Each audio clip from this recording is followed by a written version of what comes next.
Hello and welcome to Theater Operations Unleashed, the monthly show that explores the ins and outs of theater operations, management, facilities, and design. I'm your host, Raymond Kent. In each episode, we will be focusing on management, operations, design, trends, and best practices in the performing arts. I hope to bring you both insights from my 4 decades in the industry, as well as engaging conversations with theater professionals about the challenges and rewards of their work. We'll also cover a wide range of topics from budgeting and scheduling to marketing and audience development, theater technology, and many other related topics. Whether you're a theater maker yourself or just interested in the industry, I hope you'll find this podcast informative and inspiring. So sit back, relax, or lean in, and let's dive into the world of theater. Hello and welcome to Theater Operations Unleashed. I'm your host, Raymond Kent, and I'm here with my good friend, Alycyn Keeling. Alycyn is the executive director of the Wallace Theater in Levelland, Texas, in the heart of rural West Texas. And she has guided the Wallace from a theater that was closed for almost 30 years to an organization that serves the community with 60 plus events per year through educational, arts, and cultural programming, and is producing its own live theater. She is currently overseeing a $5+ million capital renovation project and building an education department within the theater that will serve the almost 4,500 students in Hockley County each year. She currently serves as on the board of the League of Historic American Theaters, the Lubbock chapter of the Association of Fundraising Professionals, and the advisory boards for the Office of Outreach and Engagement and the Vernacular Music Center at Texas Tech University. Before moving home to Levelland, she worked for the U.S. Department of Education, serving in the George W. Bush administration, at the Margaret Spellings and Company, and at the George W. Bush Institute as part of the team that launched the Presidential Leadership Scholarship Program, and she holds a Bachelor of Business Management degree from Texas A&M University. And I believe I'm going to get this maybe right, hopefully, but she's back in her hometown of Levelland and loving it. I believe I said that correctly, did I not? That's right. I am living in Levelland and loving it. That's my hashtag. Welcome, Alycyn. I'm so excited to be talking to you on many fronts. You have such an interesting history and background professionally that has sort of culminated where you are today. And we'll get into that a little bit here. But then you're also heavily involved in League of Historic American Theaters. In addition to developing these educational programs, that is quite a Herculean task that you've set out for yourself here. So I'm really kind of excited to have you here as part of this show, where we talk about all things theater operations and theater management and design and facilities and theater in general, and how people wind up where they are and some of the things they wish they knew and things like that. So because of your unique background, particularly in politics and education, can you talk a little bit about how you feel that's either helped or hindered your role in both the Wallace and at LHAT? Sure. For me, I see it has helped me in every way possible. I got to work with and for incredible people in the administration at the highest levels of government. And I got to see things and learn things from a national perspective. When I was working in Washington, D.C., I will say I learned early on, I struggled a little bit because I loved being there. I loved what I was doing. I loved being kind of in the action of so many things. But I always struggled that the work for me was so far from the people that it was directly impacting. I always kind of had this feeling that I fit in both places. I wanted to be in both. The experiences that I had and the people that I got to work with, they prepared me in every way to do what I'm doing now. Most specifically, the last position I had before moving back home at the George W. Bush Institute, developing the Presidential Leadership Scholars Program. I got to work on the team that put this incredible program together for anyone that's not familiar with that, I highly encourage you to look it up. It is a collaboration between four presidential centers: George H.W. Bush, George W. Bush, the Clinton Foundation, and the LBJ Foundation. Hmm. There were four presidents, that were very uniquely kind of from the area, the South Central area of the country. And these four organizations came together to develop a leadership program that would bring people from all facets across the country, from all industries, education, politics, government, local government, business. And each person comes to this organization or this program with a specific project in mind, that they want, an issue that they want to solve, and then they get to travel to each of these four presidential centers and learn leadership lessons from those presidents. The curriculum was developed by instructors from Georgetown University in Washington, D.C., and it's an incredible opportunity to build a network of principled leaders who have this knowledge base now to hopefully go out and serve some of the country's greatest issues. That's what the hope is, that it continues to grow through that. And that program, we actually started developing the plans.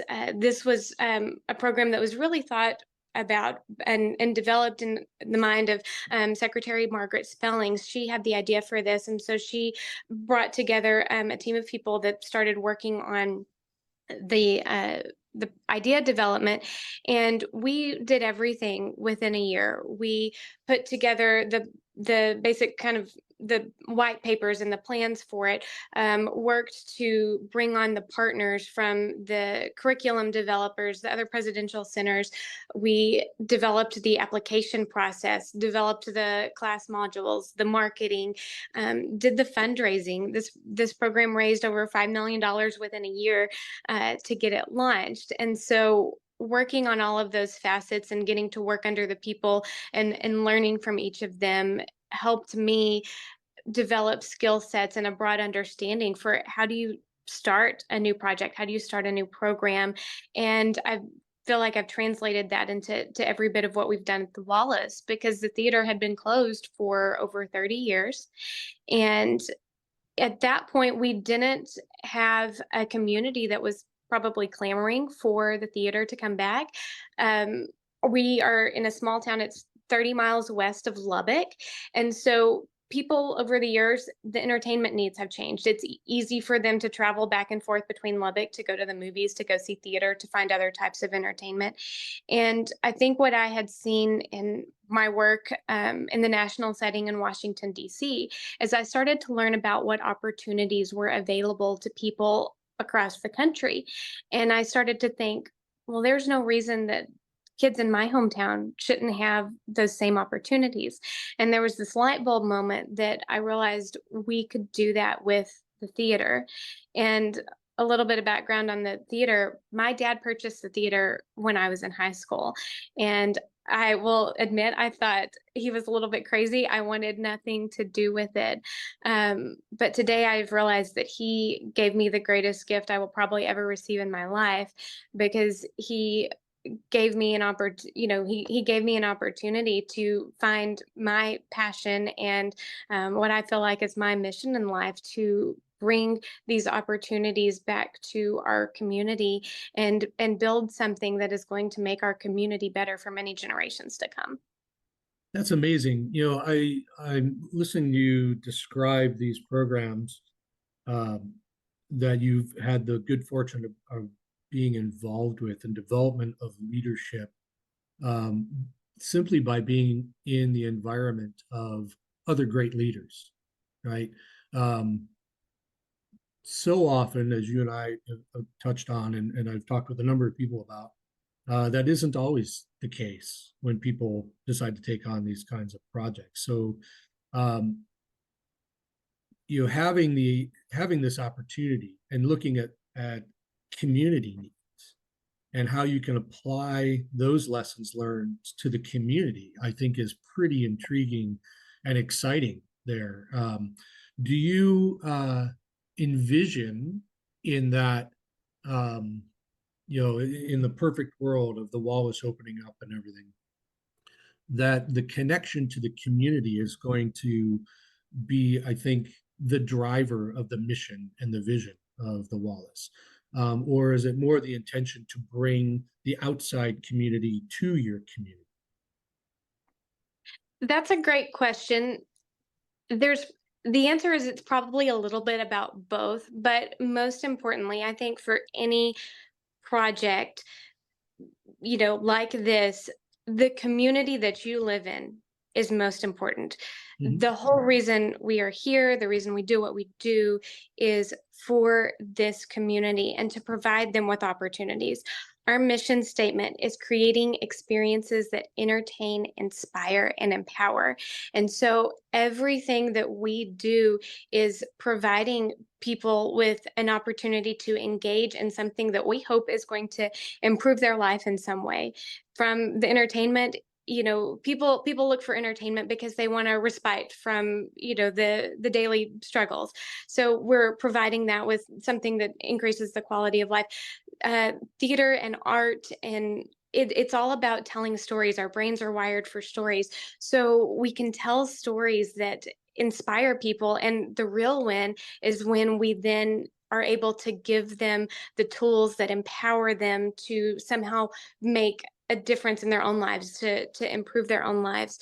I think that you look for what does the community want right now? Where are they right now? What is most important to them? And when I look at our community, it's a community that cares about people. They care about each other. That's one of the reasons I really love being back here, is that it's a community that's very supportive, and they care about their families, and they care about their history and generations. And so we want to provide programming that supports that and gives them a gathering place, a place to come together and support one another. But then we also want to provide opportunities for them to experience things that they might not have had the opportunity to do otherwise.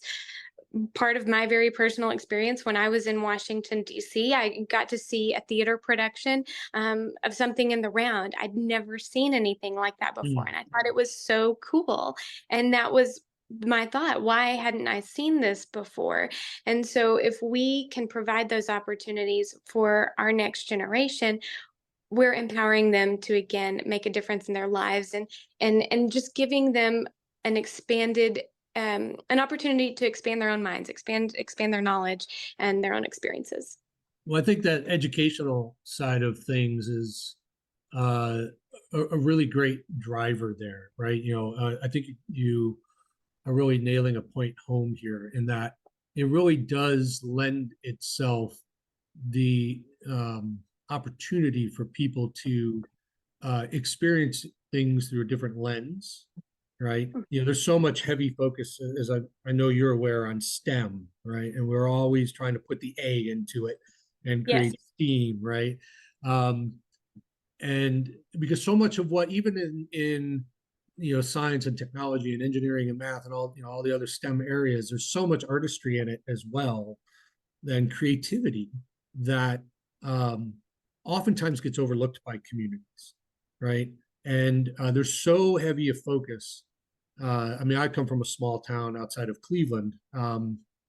We still had the connection to the big city of Cleveland, right? But still a small town, um, where there wasn't as much of a focus on arts outside of, say, the marching band or choir. And it was just kind of a thing you did. And it wasn't really something that ever was viewed as a career path or anything like that, right? Um, where when I tend to, because I've been an educator for 22 years, right, at the college level, when I talk to even high school kids, or I have a lot of kids that are in high school that take my class through College Credit Plus, um, talking to them about career opportunities in the arts is something that they don't always think about, right? Because they've been kind of programmed into this idea of, oh no, you need to go into an engineering field, you need to go into a science field, you need to go into this other field that is going to provide you a certain level of quality of life and things like that. And they don't even consider it. The number of engineering students that I've talked to over the years that said, Disney hires engineers, a lot of them. They hire computer programs. They hire all these sort of technical minds. And it's a great, fun place to work. But I think that exposure early in the arts and through arts education, which is something I know you're really developing here at the Wallace, is something that is critical, I think, to any arts organization in their mission, to help foster those ideas. How do you see the work that you're doing in the renovation as helping support that? Right? It's easy to say, oh, I got a theater, here's a box, there's a stage, we're going to put on some shows. But if you're going to create this educational environment, there are other things that you need to consider. So what are you doing within the Wallace to try to support those programs? So one of the motivating factors for us, the Texas Cultural Trust produced a report a couple of years ago, and it found that students in rural communities have 70% less access to arts education than students in suburban communities.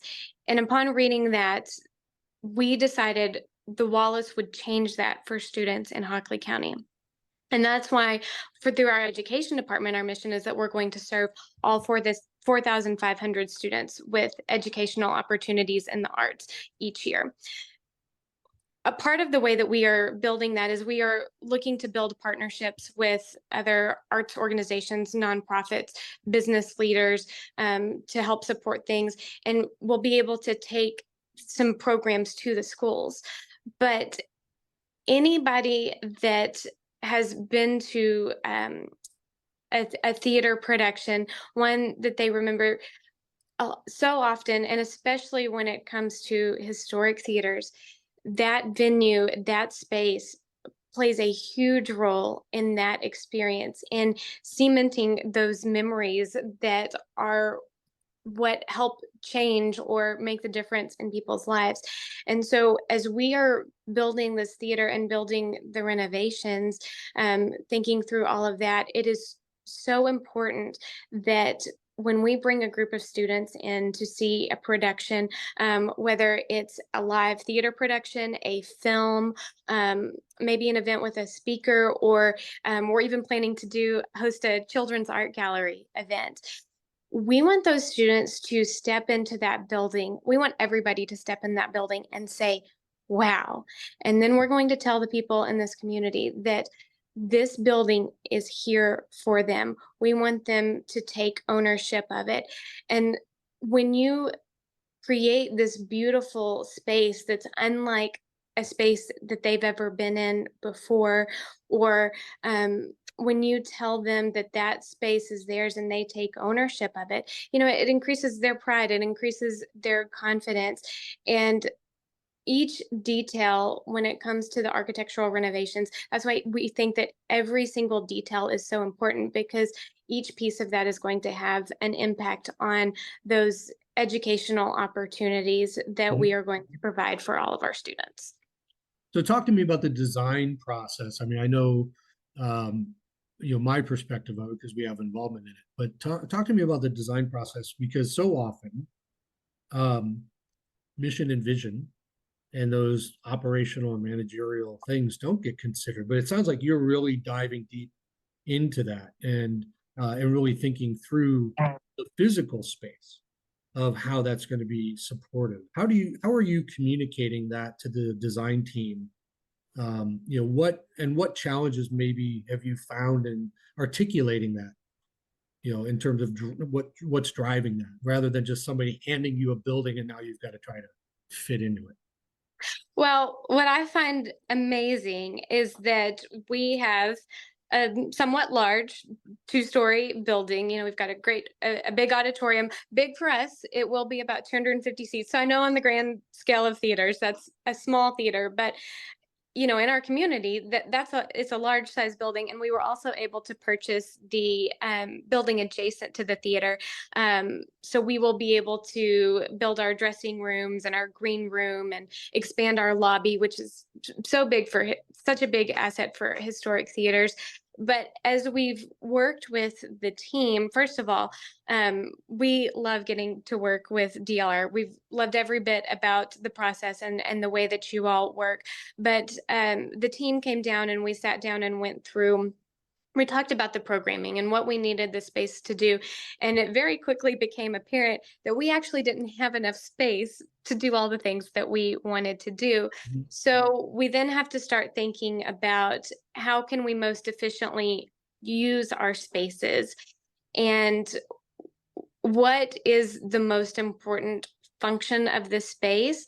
Um, and we've also started to think about, okay, what's most important right now, what becomes a longer term program that we may need to do some things in another venue. So in terms of our education, we don't have a building that has a lot of classrooms, so that's why part of our educational department is going to develop programs that we can actually take to the schools. Mhm. I think that helps in ways because that's going to allow us to I think reach even more, and it makes it easier on the schools.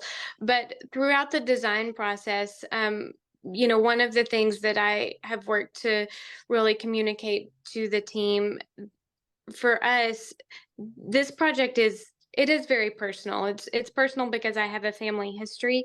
Mhm. It's personal to each of our board members. Our original 5 board members will have served for 10 years Wow. when we finish this project, because they committed to serving on the board to see the renovation process through.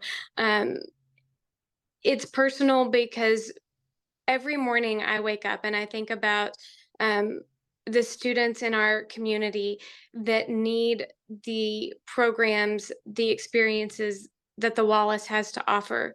And we can't do that to our fullest extent yet because we don't have a finished building. Mhm.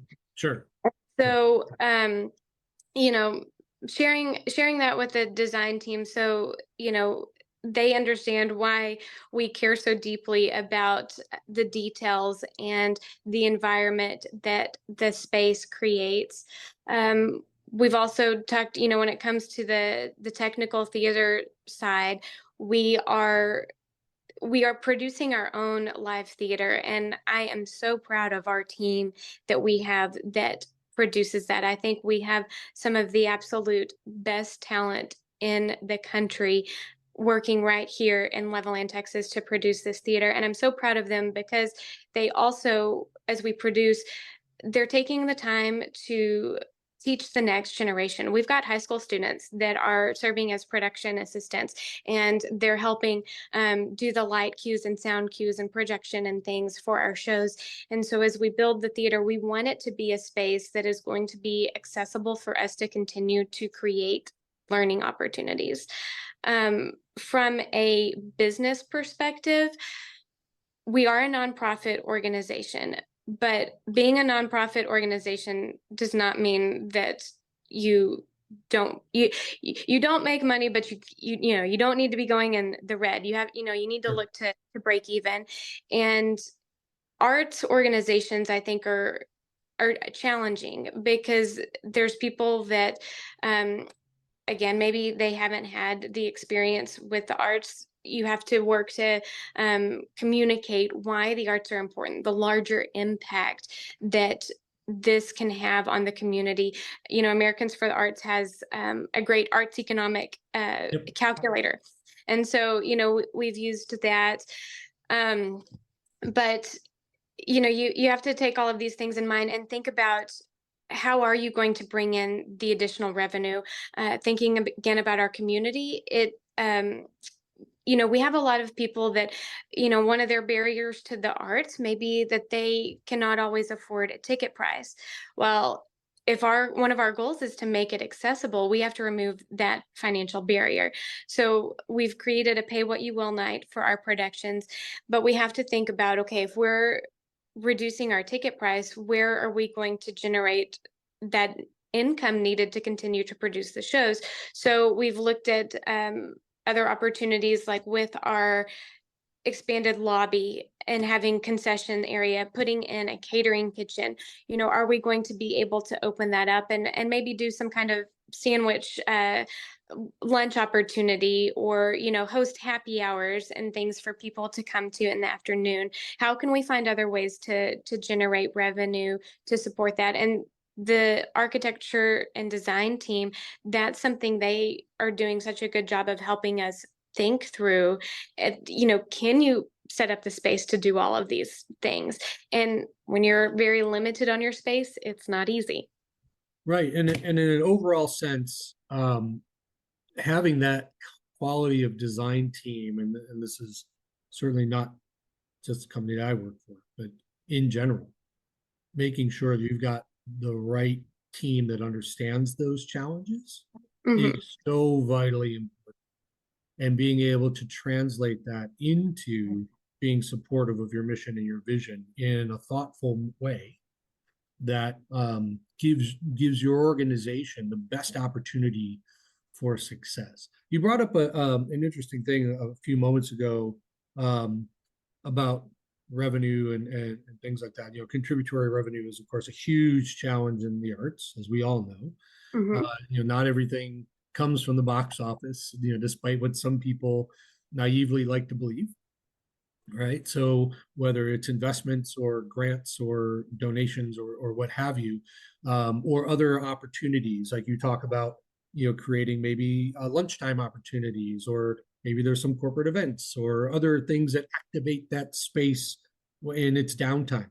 Right. You've got these big empty buildings that uh, for a long time were active only at night when a production was going on, but sat empty throughout the rest of the day. And how do you think differently about those spaces, and what are the partnerships that may be outside of the arts that could take advantage of a space like that, um, in a prescribed manner that could offer some financial contributions to help the organization along, right?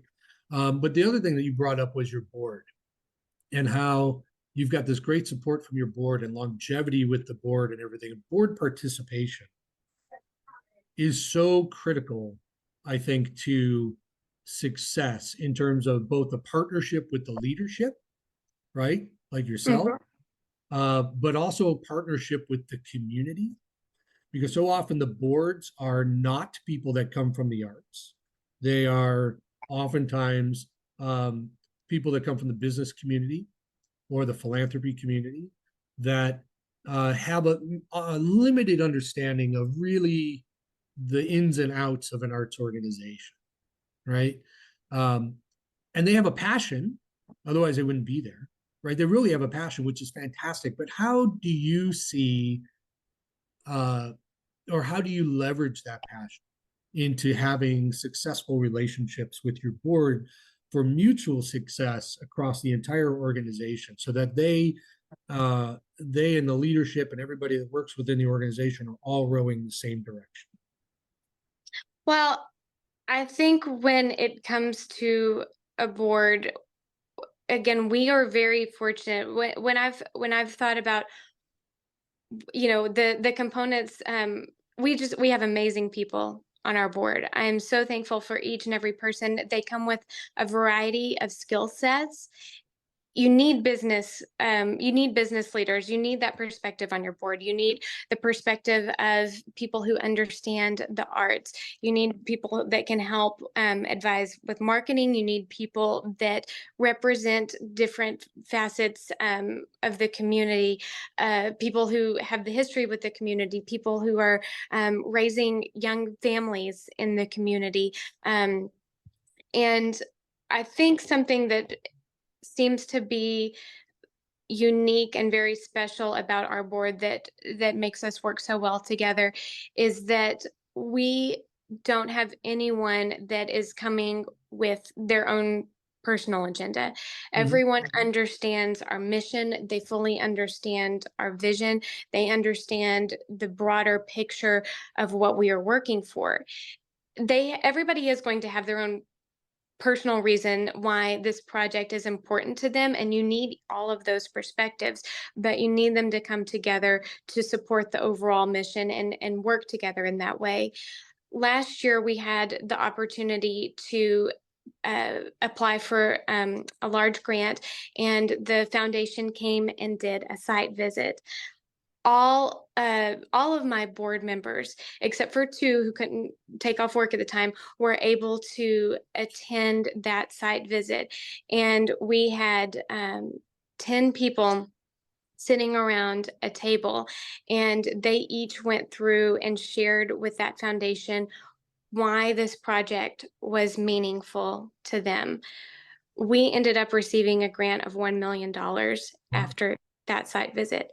And I give all of the credit to our board and our staff that were able to come together and share why that was so meaningful. I think as for anyone that's got a board and thinking about that, understanding that, everyone also has different things that they value. We're actually working through a values exercise with our board and our organization right now, because we're also, as we're building and getting ready to reopen our venue at the end of next year, we're also thinking about the long term. The original board members are going to complete their terms. We're going to have new people that come on, and we want to make sure that our organization is set very solid in what our mission is and what our values are, so that as new opportunities come along, as we grow in our programming and we grow in all the things that we do, we can go back to those things, and each of the people are very well grounded, and we have a guiding force of what we are working towards. Like you said, the passion. You need to have people on the board that are passionate about what you're doing and that are passionate about making the community better. I think that's something that theaters are very uniquely situated to do. They bring such quality of life opportunities to a community. They hold special memories for everyone that has walked through those doors.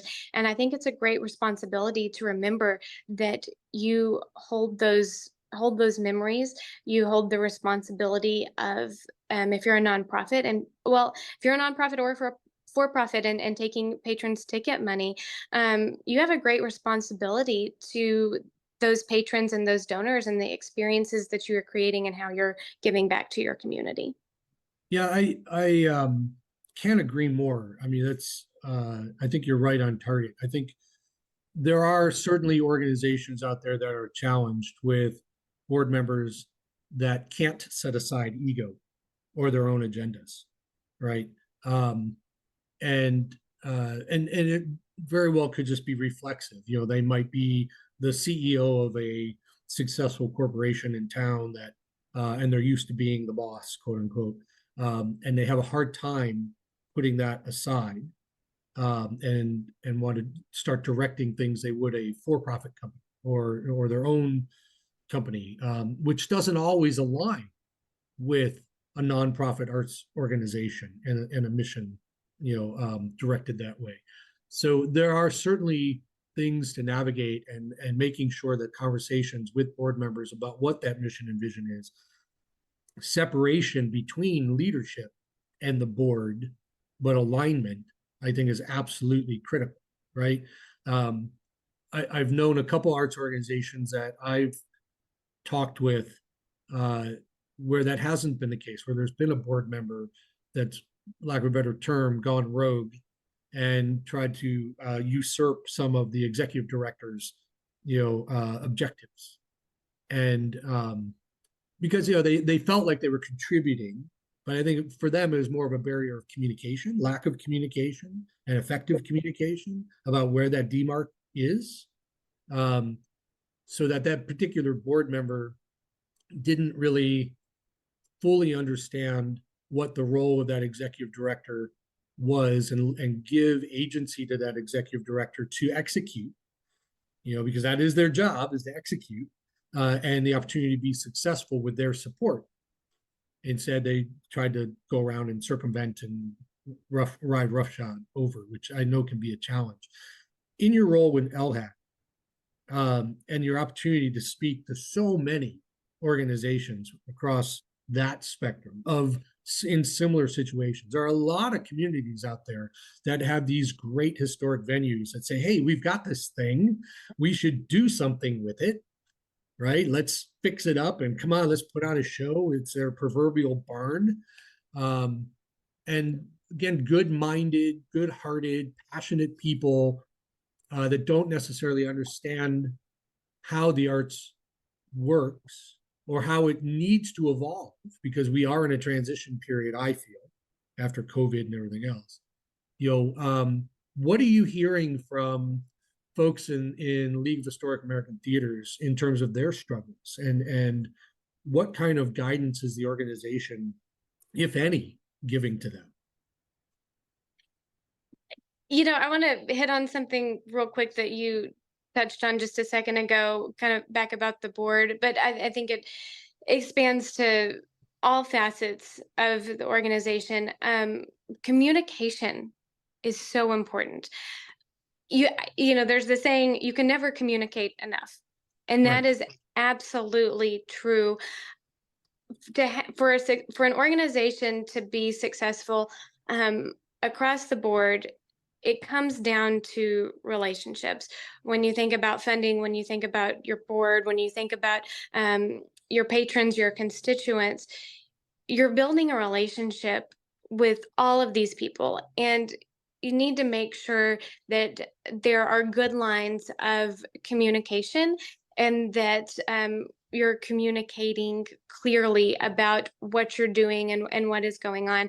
And with a focus on that, I think that, people and organizations that, maybe there's some challenges within leadership, the way to start solving those challenges is to open up more communication and get to understand where people are coming from, because somewhere there's got to be some miscommunication, right? And Right. so if you can understand both sides, it'll help be successful in the long run.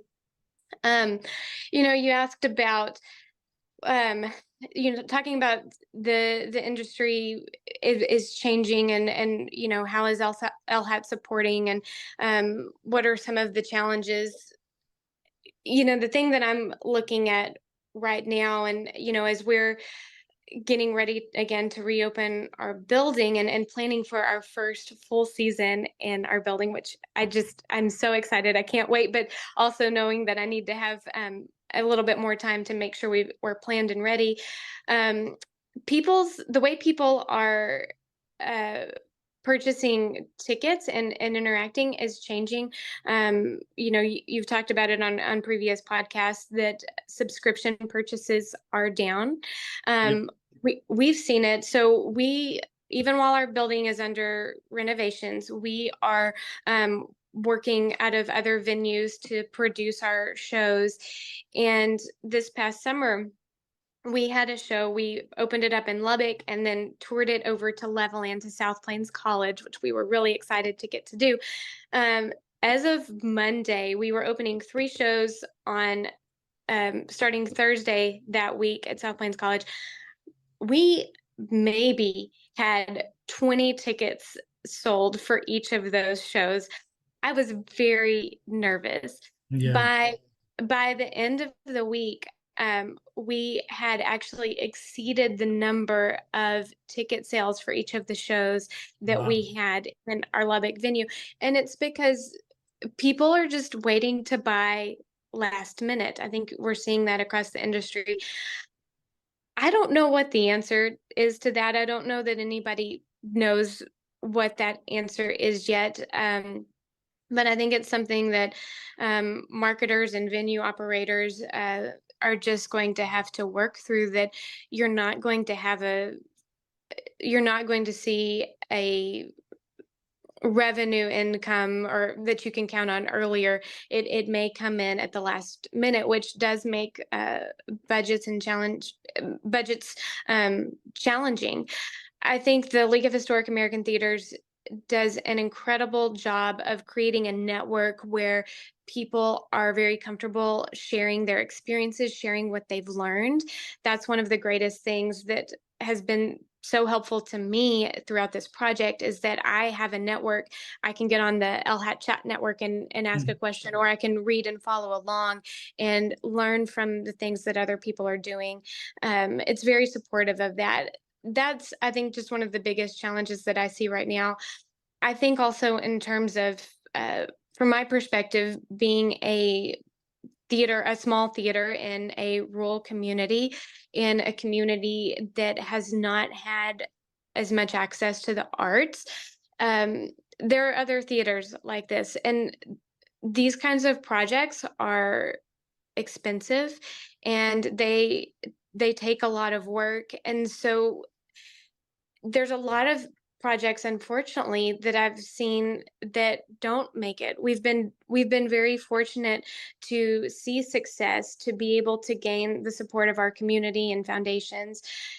And I think that it goes back to relationships, and also thinking about, where is your community? What do they need? How can you serve them? And that's where we've really focused on education, because we know that we can support our whole community by providing these educational opportunities. We can support our students, we can support our teachers, we can support our school districts, and we can provide opportunities where people can learn new skills, that can translate in a lot of different ways.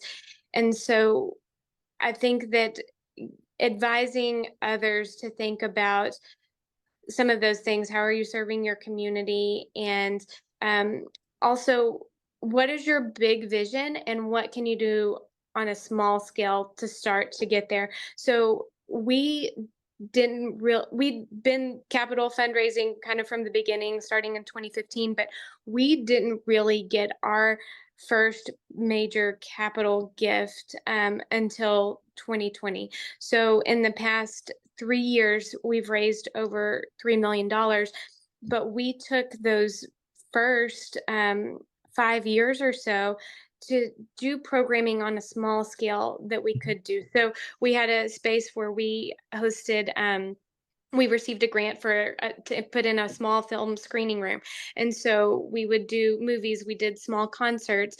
We started putting together. We did a theater camp, other education programs, so that people could see our value and how we could serve the community outside of just being a movie theater again. So find ways to start small and build that trust within your community, and communicate about what your larger value is. And then I think people will always have those memories, those ties to that historic building. It's very special, and that is something unique that not everyone has. Sure. That's definitely an asset. But think about how, what can you do to engage and serve the community first, so that they will then want to support you and invest in you. One thing I would probably add to that, I Mhm. think that's all fantastic. One thing I would probably add to that is also think about resiliency, right? We saw this in the pandemic. So many organizations flying by the seat of their pants, couldn't never really thought about resiliency and what does that mean, right? Financial resiliency, programmatic resiliency, things like that. And to look at these historic buildings, these historic theaters, or theater in general, you're right. People have an emotional attachment, sometimes a very deep emotional attachment of, oh, I remember going on my first date with my husband here 75 years ago, whatever, right? Which is great. And we have to, I think, in many ways, honor that tradition and that memory, but always be able to pivot to the future for the sustainability. And I'm not just talking environmental sustainability, I'm talking sustainability of the organization and the Yes. resiliency. The pandemic really put a lot of theaters back on their heels, and a lot of them did not make it, unfortunately. Um, we saw some try to double down on what they'd always been doing, which wasn't working. And we saw others that just kind of put their hands up and didn't know where to go. So I think to have a resiliency plan of action on top of that to sustain the organization into the future, that aligns with the history and the memories and everything else, I think really is something that most organizations really need to be cognizant of. Well, and that's something that we focus on as an organization very much. We talk a lot about long-term sustainability, as we are writing grants, as we are working with and talking to our donors. It's very important for them to know that their money is not just an investment in today, that they're investing in something that is going to be here for the next 100 years. And one thing that I have learned in talking with other leaders across theaters at LHAT, I think that there are two things that can make a theater successful and long-term sustainability that are integral to that. And one is developing a monthly giving campaign, a monthly membership campaign. So that becomes an amount of income that you know that you're going to get every month. That helps, give you some stable income, throughout the year. But then also working to build an endowment. Because when it comes to you know, thinking back about 2020 and the pandemic, I think the League of Historic American Theaters, have been so inspired by them as an organization because their previous boards had built up a reserve fund so that they were able to sustain across that year, and not worry about are we going to be able to make it. There was kind of an emergency fund there. Right. And an endowment can be that fund. It can also be a fund that can, again, give you a bit of sustainable income every year that you can kind of count on. So those are two things that we are actually, while we are building our programming, while we are raising our capital funds, we have started our endowment fund. We are building our monthly membership program and donors so that we know that there is going to be sustainable income for us going forward. Yeah, and I know, endowment funds are tricky because depending how they're structured, and I think really having the right counsel towards that, right? Some endowments are out there only for capital expenditure, right? And not operating expenditures. So making sure that you've almost got a relief valve should there be another, hopefully never, pandemic, that those funds can be tapped.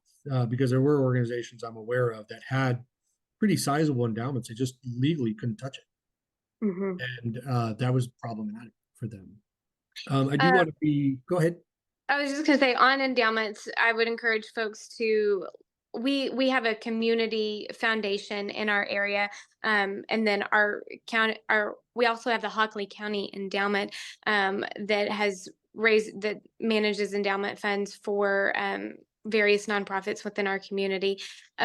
Those are great organizations to partner with, and that's a great way to look to set up your endowment. And like you said, when you go into that, understand what your availability to access those funds are. What you really want to do is, the idea is that you want to try and let those funds grow and grow and grow so that you are gaining more interest off of that each year to build that operational support. So what advice would you give the listeners to be successful in taking on projects like the Wallace or historic theaters in general that you've learned either on the job through your past experience in politics, or even, as you mentioned, through LHAT, where the LHAT chat, I love reading those. I learn a lot about the goings on as well. Yes, I think the advice that I can give first and foremost is listen and build relationships, get involved with an organization like the League of Historic American Theaters. I know we are successful today because of the relationships that we have formed there, because of the education sessions that we have been to at each of the conferences, all that we have learned. You talked about having Tony Sias on the show. Tony has been a great mentor to me, as have many of the other board members at the League. A project like this, you need to know, is going to be a marathon, not a sprint. Right. I think sometimes, you're going to need to make sure you just put your head down and put one foot one step in front of the other and keep doing the work. But don't forget to look up and see the bigger picture and remember what the long-term vision is. Be smart about how you're building your business operations, always remember that, especially if you're a nonprofit, that you have a responsibility to take care of the money that others have so generously given to you. And most importantly, that you have the incredible opportunity to serve your community, to make a difference in people's lives in a way that a lot of other organizations don't get the opportunity. And so, continue to find inspiration for that, through that, and have fun. I think that it's a challenge unlike any other. It's not easy, but I think it's probably one of the most rewarding careers anyone could have. That's fantastic. Last question before we wrap up here. Top 5 things about Loveland, Texas that you love since you're back. Gosh, number one, I love the people. I love my hometown community. I love the sunsets in West Texas. We have incredible wine, believe it or not. Really? We have one of the largest grape growing regions in the state of Texas, and actually, some of our grapes even get shipped out to California. Really? So yes, West Texas is a great place to grow wine grapes.